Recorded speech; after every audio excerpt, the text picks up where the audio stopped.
Hello everyone, it's Matt from Akumamods back again with our review of the Geeetech Wash and Cure 2-in-1 station. So Geeetech reached out to us to basically boast about their wash and cure station, and to be in all honesty, when I used to have a Geeetech resin printer. It was called the DP200. And usually, when Geeetech does stuff like this, they usually go above and beyond. And that's kind of the case here. So, in terms of usage wise, it does look a lot smaller than your average regular size Anycubic wash and cure station, the Elegoo wash and cure station, and the Creality wash and cure station.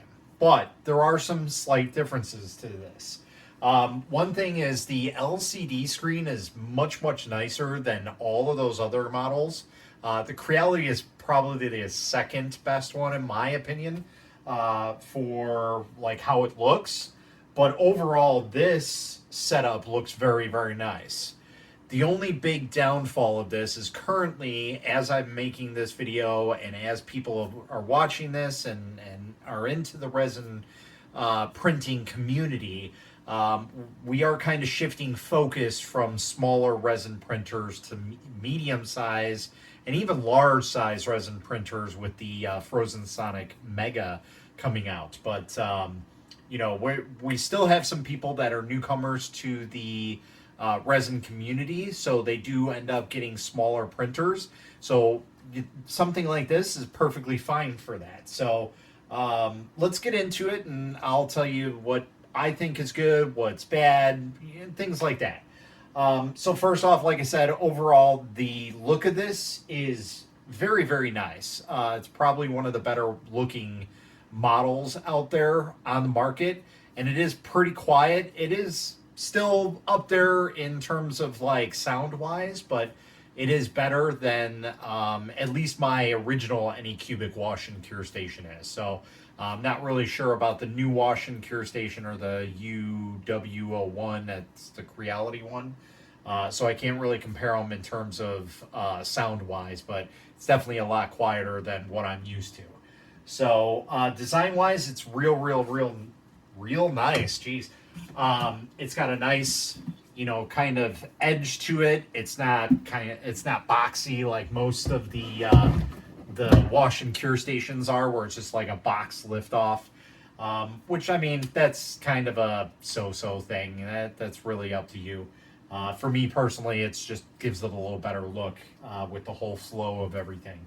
The knob is very nice. Like I said, the screen is much better than most of the ones that I've used, and it's very simple and straightforward. You guys can watch my unboxing video on that and kind of see how it goes. The basket that comes with this is definitely much better than the wash and cure stations that are out there, and the reason being is this is much smaller in terms of like the graded area.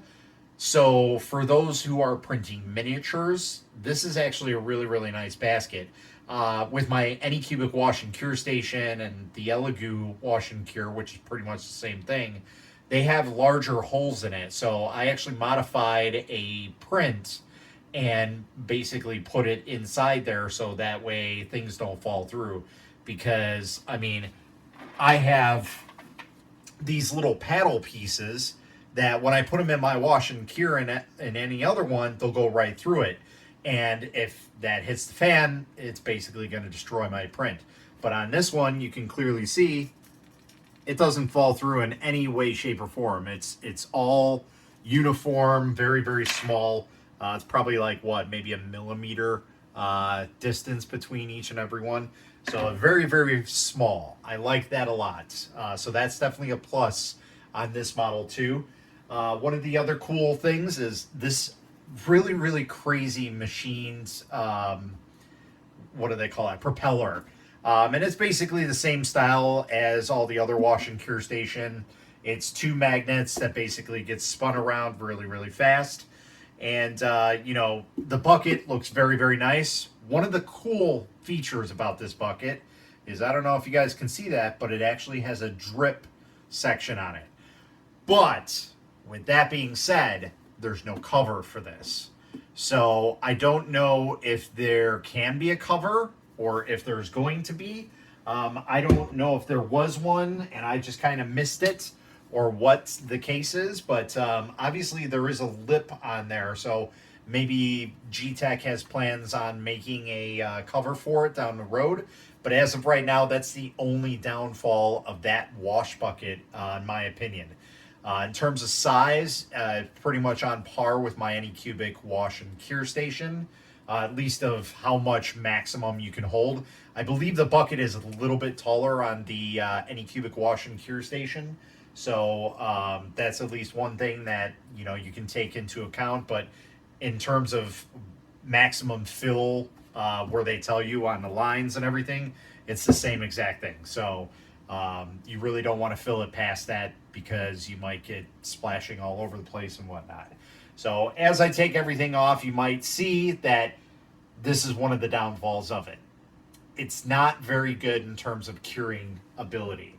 It only has about half the height of the wash and cure stations have, the other ones that are out there. So that is a little bit of a downfall. It does have a lot more LEDs on it, but unfortunately that doesn't make up for the fact that you need something that's tall enough to get all the aspects. But with that being said, there is a plus side to the LEDs, and that's one of these things that's on the bottom here, and I'll show you guys. That is actually an LED. It's a UV LED, which is really, really nice, and it looks like they were deciding to do it on both sides.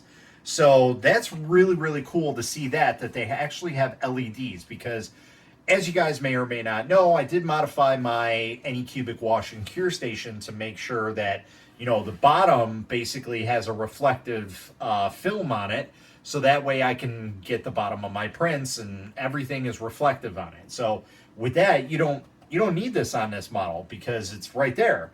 So yeah, it does have one issue, because when you turn that table on the inside, those magnets line up and it will block it at some point. So as long as you position your prints away from that, if you can, if it's got a larger base, unfortunately, you're just going to have to, you know, cure it for a little bit, then turn it and then cure it again. But again, it's at least a little bit step higher than most of the wash and cure stations that I've seen. That's a nice added feature. So that was one of the cooler things that I saw on here. That was just kind of like, oh, I didn't even realize that they did that. So, but yeah, all in all, it's not too bad of a wash and cure station. As I'm looking at it right now on Amazon, it's going for $129, and it actually has a $50 coupon on it. And I'll link that down below with an affiliate link. So, what, 129 minus 50, that's what, $79 or so. You know, if my math serves me correctly, which I'm terrible at. So if I'm wrong, you know why. But yeah, basically, yeah, like I said, as I'm making this video, that's a pretty good price, pretty much unbeatable. But like I said, there are some downfalls to it. But in terms of like how it looks, it's probably one of the best looking ones out there.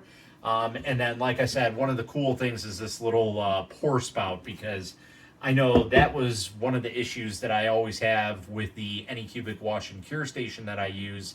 When I need to clean it out, it's kind of a pain. It drips all down the side of it, and it's not very, very user-friendly in terms of that. So they did kind of think about it. But it does definitely need a lid. So Geeetech, if you're watching, number 2, definitely include a lid on that. That would definitely help a lot. So one last thing is the turntable. So the turntable is Resin, rose up, however you want to say it. It's a little bit taller than the Anycubic wash and cure station that I've used. And I'm sorry to keep comparing with that, but that's really the only other wash and cure station I really use. So if you guys have the other ones, like I said, the Elegoo wash and cure station, I think that's called a Mercury. That's basically the same thing. It's contracted from the manufacturer who makes the Anycubic ones. So they're the exact same models with some slight tweaks. Everybody kind of does it. And then the Creality ones are on a little different level. They have a little bit more options on them, but for the most part, they all do the same basic functions as of right now. So yeah, it's got an acrylic base on it, so that's really really nice.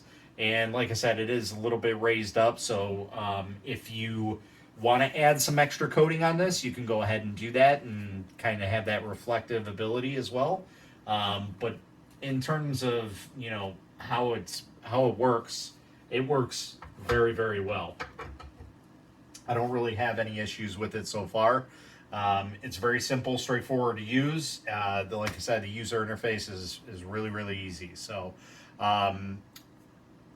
that's pretty much all I can think of in terms of covering it. I know I can probably show you guys exactly how it washes, but I believe I showed that on the unboxing, so you can go ahead and check that out and see how it actually works on the unboxing video. Unfortunately, you'll have to scroll through because it's kind of like a 2-in-1 unboxing thing. And we'll get into the other parts for that review of the first thing that we did, which is a cure box. And yeah, we'll get into that one. That's an interesting one. So, but anyway, if you guys are interested in it, like I said, I'll leave a link below, and it'll be an affiliate link through Amazon. And if we can get one through the Geeetech website, we'll put that one down there as well. But that's pretty much it. If you guys got any questions, comments, concerns, go ahead and leave them down below. I will try and get to you as fast as I can and answer your questions to the best of my abilities. Until next time, guys, happy printing.